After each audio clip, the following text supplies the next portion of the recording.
Bismillahirrahmanirrahim. Assalamualaikum warahmatullahi wabarakatuh. Kami menyampaikan jazakumullahu khairan jaza terhadap like, share, and subscribe yang diberikan ayah bunda sekalian.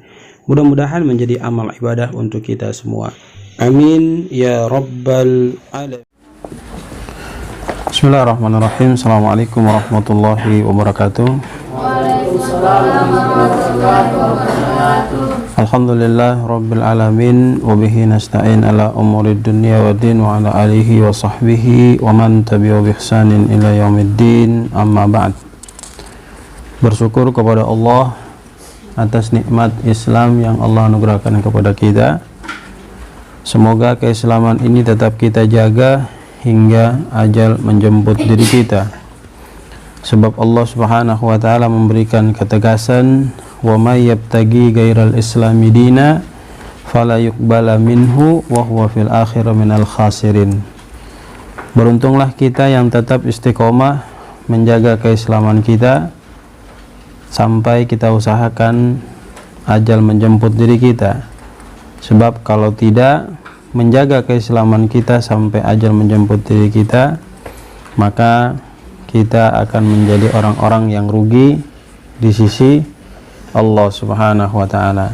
Salawat dan salam semoga senantiasa tercurah, terlimpahkan kepada junjungan kita Rasulullah Muhammad sallallahu alaihi wasallam, keluarga, sahabat, dan insyaallah sampai kepada kita. Sebelum kita lanjut pada materi kita di pagi hari ini 30 Agustus 2021, kita kembali melanjutkan kajian singkat kita terkait dengan hadis Arba'in An-Nawawi. Pada kesempatan pagi ini kita masuk di hadis yang ke-6. Mari sama-sama kita coba mendalami dan memahami hadis tersebut, tentunya dengan harapan semoga Allah memberikan pemahaman kepada kita terhadap apa yang kita pelajari, yang lebih penting lagi kita mampu mengamalkan apa yang sudah kita dengarkan. An Abi Abdullah An-Nu'man bin Bashir, dari Abu Abdullah An-Nu'man bin Bashir radhiyallahu anhuma, semoga Allah meridai keduanya, qal, itu berkata, sami'tu Rasulullah sallallahu alaihi wasallam yaqul, aku telah mendengar Rasul sallallahu alaihi wasallam itu bersabda. Apa sabdanya? Beliau katakan, innal halala bayyinun, sesungguhnya yang halal itu telah jelas disampaikan oleh Allah Subhanahu wa taala. Artinya kehalalan terhadap sesuatu perkara itu sudah dijelaskan oleh Rasul sallallahu alaihi wasallam. Wa innal harama bayyinun, kemudian yang haram juga sudah dijelaskan oleh Rasul sallallahu alaihi wasallam. Jadi ada dua perkara posisinya halal dan haram, ya. Ada dua perkara posisinya halal dan haram. Itu nanti kita akan pahami, ya. Semisal anjing kita tahu haram dimakan, ya. Ayam halal untuk dimakan. Kalau anjing haram dimakan, babi haram dimakan. Itu menurut ajaran agama kita. Sedangkan sapi sama ayam halal dimakan. Nah, itu posisi letaknya antara haram dan halal. Wa bainahuma umurun mustabihatun la ya'lamuhunna katsirum minan nas. Tapi di antara halal dan haram ini, kata Rasul sallallahu alaihi wasallam, ada yang disebut dengan subhat, samar-samar. Ya, ada sesuatu yang kita tidak tahu posisinya.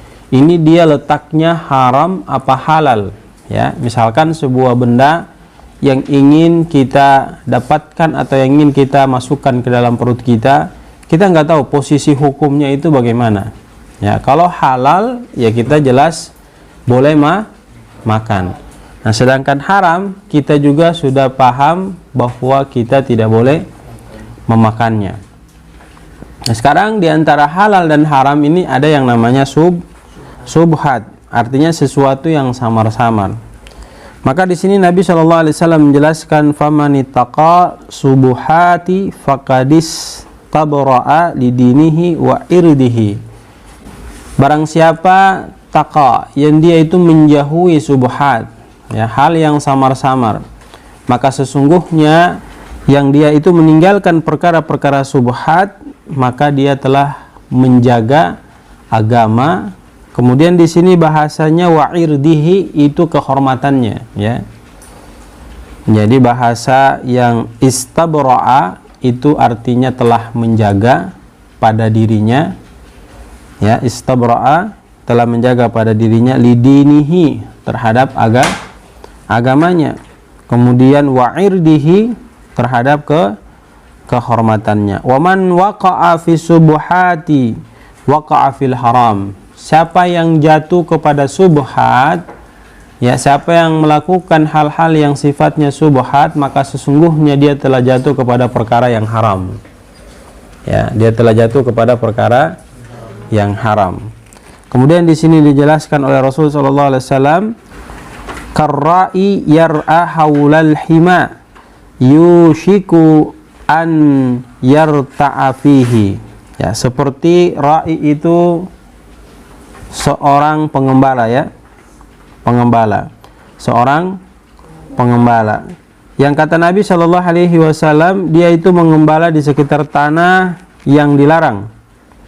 Ya, di sini dijelaskan hampir-hampir saja dengan kalimat yushiku an yarta'a fihi.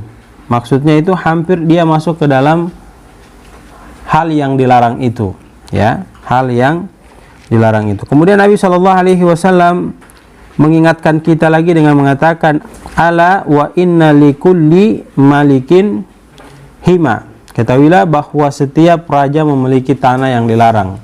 Nah, ini yang paling terpenting adalah Nabi Shallallahu Alaihi Wasallam menyampaikan ala wa inna fil jasadi mudghah.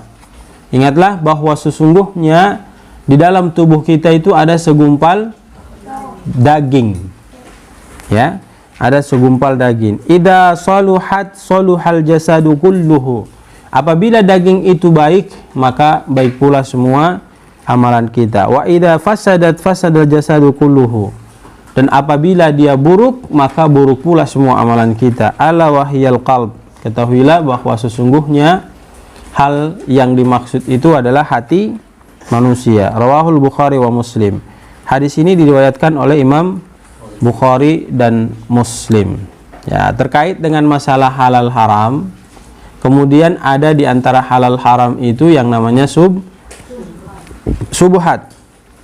Itu semua bisa terkendali dengan baik manakala kita mampu untuk memahami apa yang halal harus kita kerjakan, apa yang haram harus kita tinggalkan. Demikian pula posisinya dengan subuhat.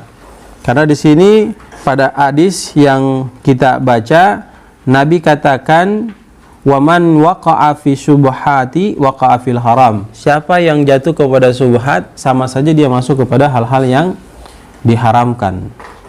Contoh, ada makanan, ya, makanan disediakan, kemudian kalian asal makan saja, tidak tahu itu milik siapa. Itu namanya subuhat.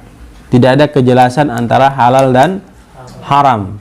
Ya, tapi kalau di sini ada makanan bertulisan egi, ya, kau lihat di sini egi, terus kemudian kau makan, jatuhnya apa? Haram. Kau sudah jelas-jelas lihat ini pemiliknya, ya, ini egi yang punya ini makanan di sini. Datang si Arman langsung main makan, hukumnya apa? Haram, ya. Kecuali kalau kita tidak tahu bilang makanan ini punya siapa, tinggal di sini, maka dia bukan haram, bukan halal, tapi dia jatuhnya subhat. Ya. Nah, cuma penjelasan dari Nabi Shallallahu Alaihi Wasallam dalam hadisnya tadi yang kita baca, waman waqa'a fi subhati waqa'a fil haram. Ya, kalau dia terlalu terpengaruh dengan keadaan subhat, maka dia telah jatuh kepada hal yang haram. Berarti apa? Ya, dia dosa ketika memakan makanan yang bukan hak dia, ya. Paham tuh? Nah, pelajaran yang bisa kita ambil dari pembahasan ini, yang pertama, Ya, syariat Islam terkait dengan halal itu jelas, haram juga itu jelas. Sementara subhat apa? Ya, itu sifatnya samar-samar, ya. Artinya ya tidak diketahui oleh sebagian orang barang siapa, kepunyaan siapa yang mau diambil. Paham sampai di sini? Nah, yang kedua, ketika suatu perkara tidak jelas bagi manusia, dengarkan. Ketika suatu perkara tidak jelas bagi manusia, apakah dia itu halal, apakah dia itu haram, maka seyogianya ia menjauhinya, ya, seyogianya dia menjauhinya hingga menjadi jelas baginya bahwa hal tersebut itu dia haram apa dia halal. Ya. Yang ketiga, pelajaran dapat kita ambil, ketika manusia itu jatuh pada perkara yang subhat, maka mudah baginya jatuh dalam perkara yang diharamkan oleh Allah Subhanahu wa taala. Jika ia membiasakan sesuatu yang subhat, maka jiwanya akan mendorongnya untuk melakukan sesuatu yang haram. Itu pelajaran yang ketiga. Kemudian pelajaran yang keempat, boleh membuat perumpamaan agar perkara yang bersifat non materi menjadi jelas dengan membuat permisalan suatu yang nyata, yakni merupakan suatu yang logis dengan sesuatu nyata untuk memudahkan memahaminya. Artinya apa? Ya tadi, seperti tadi, kita pas ada barang di sini, coba diperhatikan, dengarkan baik-baik. Kita tidak tahu punya siapa, maka untuk kita memperjelas barang ini punya siapa, bertanya. Ya, ini ada semua di sini orang. Supaya kita tahu apakah dia posisinya halal apa haram, ya. Jadi kita bertanya, itu nasi di bawah punya siapa? Oh, punya Egi. Egi boleh makan nggak? Boleh, silahkan. Jatuhnya apa? Halal. Ya. Punya siapa? Arman. Arman boleh minum es nggak? Nggak boleh minum. Jatuhnya haram. Paham sampai di sini? Jadi kita buat posisi kedudukan barang itu dia menjadi jelas hukumnya. Paham ya? Nah, jadi kita bisa tahu bahwa dia nanti jadinya haram, dia jadinya halal. Jadi kita beri penjelasan, kita kasih penjelasan terhadap barang tersebut. Bagaimana caranya? Ya, dia ditanya terkait dengan barang yang bersangkutan. Yang kelima, pelajaran dapat kita ambil, Rasulullah SAW mendidik dengan baik, ya, dengan cara membuat berbagai perumpamaan dan menjelaskan kepada kita tentang posisi sesuatu yang dijadikan sebagai hukum, ya, sesuatu barang yang dijadikan sebagai hukum. Kemudian pelajaran yang keenam yang dapat kita ambil, ya, kerusakan zahir adalah sebagian bukti atas kerusakan batin. Berdasarkan hadis Nabi SAW, idza saluhat saluhal jasaduhu kullu wa idza fasadat fasadat jasadu kullu. Jadi semua amal yang kita lakukan itu dia akan bernilai positif atau negatif di sisi Allah tergantung daripada hati, ya, hati kita. Karena di situ dijelaskan ada segumpal daging, apabila dia baik, baik semuanya. Kalau dia buruk, buruk semuanya. Dijelaskan apa dia? Hati. Ya.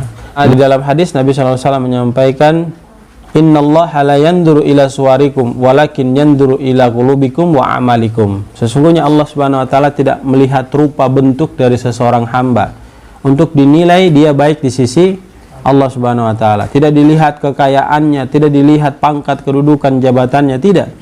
Tapi yang Allah lihat apa? Ya, hatinya kemudian sama amalnya, ya. Yang Allah lihat adalah hati dan amalnya. Berdasarkan hadis tadi, innallaha la yanduru ila suwarikum. Sesungguhnya Allah tidak melihat bentuk rupa kalian.